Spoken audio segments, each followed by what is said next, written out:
particle with respect to the inertial frame. Okay? This is called acceleration of Coriolis. Okay? Not the number one, okay? I'm sorry. Okay? That's this one over here.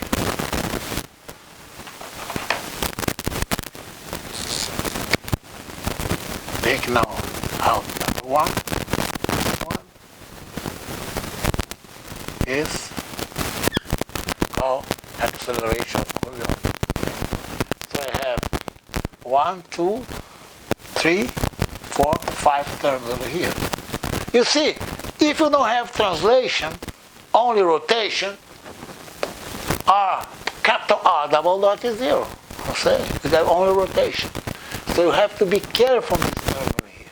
Okay? And this relationship is crucial. Okay? Select 1 and 2. Okay? 1, 1, 2, I don't remember. But it's crucial in this relationship. We set the derivation there. Okay? It's clear. This is very important. So we use in classical mechanics, okay, for a rigid body.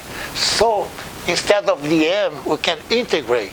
Okay, then I will, the point is not P, you'll be the center of mass. So then you see this in another time.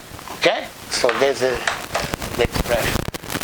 Finally, I would like to emphasize, okay, try to carry out x and y and z, okay, on the derivation.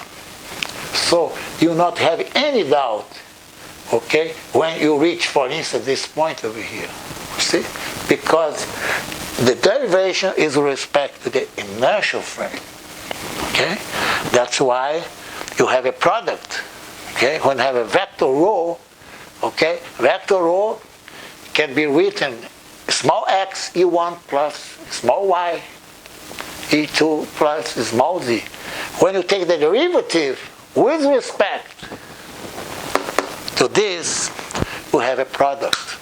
Okay? Then you have two terms.